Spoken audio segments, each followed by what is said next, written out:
आज का टॉपिक बहुत ही महत्वपूर्ण टॉपिक है।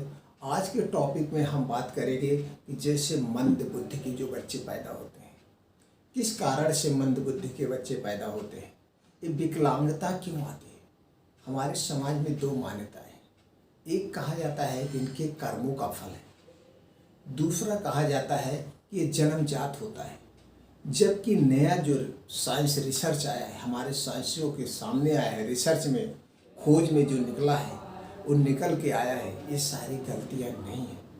हमारे न्यूट्रिएंट्स नहीं मिल पाते। जब माँ गर्भ अवस्था में होती है, उस समय गर्भ धारण के समय उस मात्रा में उन्हें न्यूट्रिएंट्स नहीं मिल पाते, प्रोटीन्स नहीं मिल पाते, जिसकी वजह से हाथों पैरों की विकृतियाँ हो जाती हैं।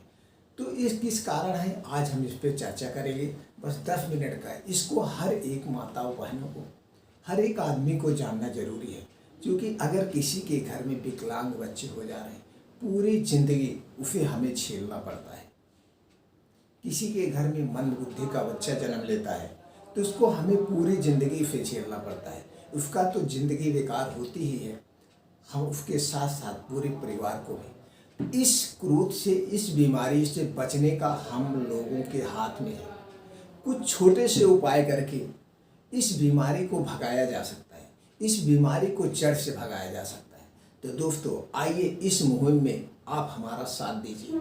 ये जानकारी ज़्यादा से ज़्यादा लोगों तक पहुंचाइए, ज़्यादा से ज़्यादा लोगों को जागरूक करिए। सब लोग जागरूक हों। किसी के घर भी कोई दुबला पतला मंद बुद्धि विकलांग बच्चे का जन्म नहीं होना चाहिए। सबके घर में महाराणा प्रताप जैसे, अब्दुल कलाम जैसे, डॉक्टर भीमराव अंबेडकर जैसे, सम्राट अशोक जैसे बच्चे का जन्म होना चाहिए। यही हमारा संकल्प है। बहुत रिसर्च के बाद, खोज के बाद ये जानकारी हम आप लोगों के सामने पहुंचा रहे हैं। ये आपके अपने हाथ में है। अब इस पर हमको करना क्या है।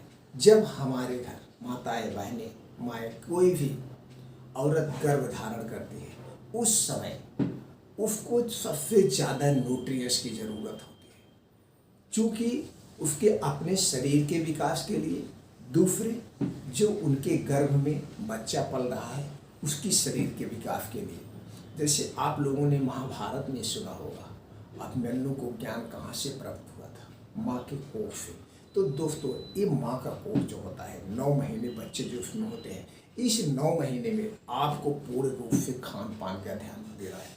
अब आप लोग सोचते होंगे कि जो बच्चे किसी के घर माता पिता फावले होते हैं, लेकिन बच्चा बहुत गोरा होता है, कहीं ना कहीं उनको न्यूट्रिएंट्स बढ़िया से मिला होगा। आप ये देखते होंगे किसी के माता पिता बहुत साफ हैं, लेकिन बच्चा उनके यहाँ सांवला होता है, उन्हें कहीं ना कहीं न्यूट्रिएंट्स नहीं मिला होगा। इसका बहुत इस पर इफेक्ट पड़ता है। तो दोस्तों, जैसे हम पहले बात कर लेते हैं कि हमें कौन से न्यूट्रिएंट्स चाहिए। फुल मात्रा में सारे विटामिन्स चाहिए, कैल्शियम चाहिए, आयरन, और सबसे इसमें महत्वपूर्ण योगदान होता है कैल्शियम का। कैल्शियम जो है विटामिन सी, विटामिन डी तभी बढ़िया से काम करती है जब उसके साथ में कैल्शियम होता है। तो इस कैल्शियम को कैसे पूर्ति किया जाए। इस कैल्शियम की पूर्ति करने के लिए देसी घी चाहिए, कुछ ड्राई फ्रूट्स चाहिए। सारे ड्राई फ्रूट्स आप अगर दे सकें, उपलब्ध कर सकें, ड्राई फ्रूट दीजिए, फल फूल दीजिए, जितने भी फ्रूट्स होते हैं फूल दीजिए। हरी साग सब्जियां तो बहुत ही महत्वपूर्ण है। ज़्यादा से ज़्यादा हरी साग सब्जियों का प्रयोग करें इस 9 महीने में। और दोस्तों, नारियल, कच्चा नारियल आप देखे होंगे, कच्चे नारियल को औरतों को जरूर खाना चाहिए। इसको खाने से बच्चा बहुत साफ होता है। एकदम रिसर्च है, प्रैक्टिकली है, खुद आजमाया हुआ अपना रिसर्च है। तो कच्चे नारियल को जरूर यूज करें। उसके साथ गाय का दूध, गाय या भैंस का कोई मिल जाए, लेकिन गाय का दूध, ये जो पैकेट का दूध है, ये डिब्बे का दूध नहीं लेना है। इसका कोई रोल नहीं है, ये शुद्ध है ही नहीं है। किसी भी कंपनी का ये दूध शुद्ध नहीं होता है। आप किसी के यहाँ खुद जा कर के आप उसके यहाँ से गाय, देसी गाय का, वो भी साहिवाल हरियाणा नहीं, देसी गाय का दूध अगर मिल रहा है, 1 गिलास सुबह, 1 गिलास शाम दूध, 2 गिलास दूध उसको चाहिए ही चाहिए, यानी कि आधा लीटर दूध चाहिए। गाय या भैंस का, गाय का मिल जाए सर्वोत्तम है, नहीं तो भैंस का। और गाय के दूध में जब रात में सोते समय उसको पीना है, खाना खाने के 1 घंटे बाद। खाना खाने के 1 घंटे बाद 1 गिलास गाय का दूध लेना है। अगर कुछ माताओं को, जैसे किसी किसी औरत को जो है क्या होता है, कभी कब्जियत रहती है, अगर कब्जियत रहा है तो शुद्ध देसी घी, शुद्ध देसी गाय का घी, खरीदा हुआ नहीं, घर का बना हुआ शुद्ध देसी गाय का घी को आप 3 ml फिर 5 ml उसी दूध में मिला दीजिए। गर्म दूध में मिला के पी लेंगे तो पेट एकदम साफ रहता है, कोई नुकसान नहीं करेगा। इस ढंग से इसका दूध प्रयोग करना है। यानी एक सबसे सर्वोत्तम दूध है, ड्राई फ्रूट्स है, फल है, और दोस्तों जो भी फल है, हरी साग सब्जियाँ लेना है, बीन्स लेने हैं, ज़्यादातर मात्रा में आपको जौ, बाजरा, गेहूँ ये सब के आटे लेने हैं, और दूध दही जो भी मिल जाए भरपूर मात्रा में पूरे 9 महीने खाना है। तो आप देखिएगा एकदम तेज दिमाग, बहुत हष्ट शक्तिशाली बच्चे का जन्म होगा। और अगर ये सब नहीं कर पा रहे हैं तो आज आप लोगों को मात्र 2 रुपए की चीज़ से ये सारी पूर्ति हो सकती है। कैल्शियम की पूर्ति की जा सकती है। कैल्शियम की पूर्ति सबसे ज़्यादा रोल उसमें कैल्शियम का होता है। और माताओं को सबको धूप में, स्नो पीरियड में धूप में रहना चाहिए।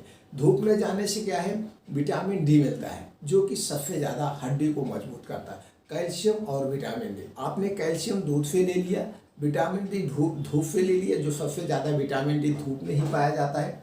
इसको मत सोचिए कि इससे हमें सांवलापन होगा।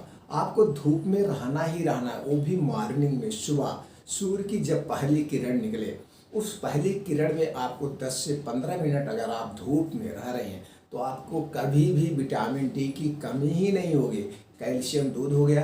अब जो हम एक उपाय, सस्ता उपाय बताने जा रहे हैं, उसको आप लोग प्रयोग कर सकते हैं, हर गरीब घर का।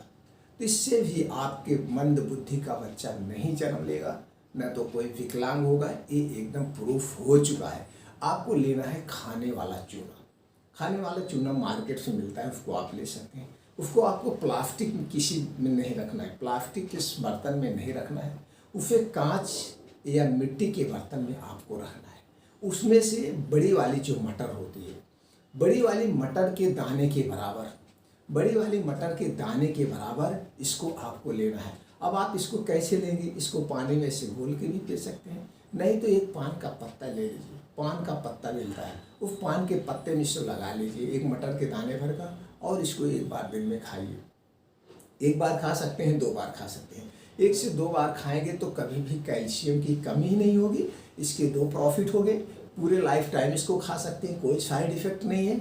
एक तो ये होगा, कितने लोग दोस्तों आप देख लीजिएगा आपके अगल बगल, कुछ लोग हैं दिन भर में 8-10 पान खाते हैं। पान तो फायदेमंद है, उसमें चूना भी फायदेमंद, उसमें कत्था प्लस उसमें जो और मटेरियल फुर्ती सुपारी पड़ता है वो नुकसान करता है। लेकिन उनको कभी भी जोड़ों का दर्द, गठिया वाई नहीं होता। कैल्शियम से रिलेटिव उन्हें कोई बीमारी नहीं होती है जो लोग पान खाते हैं। तो आपको पान और चूना खाना, उसके साथ जितनी भी चीज़ें उसको आपको अवॉइड करना है। अगर आप ऐसे खा रहे हैं तो दूध वाली पूर्ति ये कैल्शियम करता है, इसको आप बराबर लगातार अपने लाइफ टाइम खा सकते हैं। तो अगर आप इसको पूरे लाइफ टाइम खा रहे हैं तो 40 साल के बाद, 60 साल के बाद जो आप देखते होते कि गठिया वाई बतास होता है, उसमें 80% तक आपको फ़ायदा होगा, क्योंकि कैल्शियम की कमी नहीं होगी। कैल्शियम की कमी नहीं होगी तो पैरालाइसिस, गठिया वाई बतास, ये सब चीज़ें से आपको उबारा होगा। ये 2 चीज़ें आपको करना है। ये 100% एकदम प्रूफ हो चुका है। होता है टोटल और टोटल प्रोटीन्स, विटामिन्स की कमी से ही विकृत पैदे बच्चा होता है, विकृत बच्चे का जन्म होता है, मंद बुद्धि का जन्म होता है। ऐसा किया गया। कुछ ऐसे केस ऐसे होते हैं जो डिलीवरी के समय जैसे गिरने पे कहीं सर वगैरह में चोट लग जाती है या कुछ ऐसे, लेकिन 1-2% है, बाकी 90% इसी प्रोटीन की कमी से ही होते हैं। इस चीज़ से जागरूक होकर के सभी लोग इस चीज़ से बचा जा सकता है, इस बीमारी को जड़ से ख़त्म किया जा सकता है। तो दोस्तों इसको ज़रूर अपनाएं, इसमें कोई साइड इफ़ेक्ट नहीं है। भरपूर पूरा एकदम 9 महीने आपको केयर करना है। जिसके घर में भी गर्भ अवस्था की औरतें हैं, इस समय विशेष ध्यान दीजिए और एक छोटे से नुस्खे से भी अपने कैल्शियम की पूर्ति कर सकते हैं। तो वीडियो ज़्यादा से ज़्यादा लोगों तक शेयर करें, जिससे इस भारत से विकलांगता और मंद बुद्धि की बच्चों का विनाश हो सके। कोई बच्चा ही ना ऐसा जन्म ले किसी के घर में सब एकदम हष्ट पुष्ट हो। तो इस बीमारी को भगाना है तो ज़्यादा से ज़्यादा लोगों तक ये जानकारी पहुंचाना है दोस्तों। फिर मिलते हैं नई जानकारी के साथ अगले वीडियो।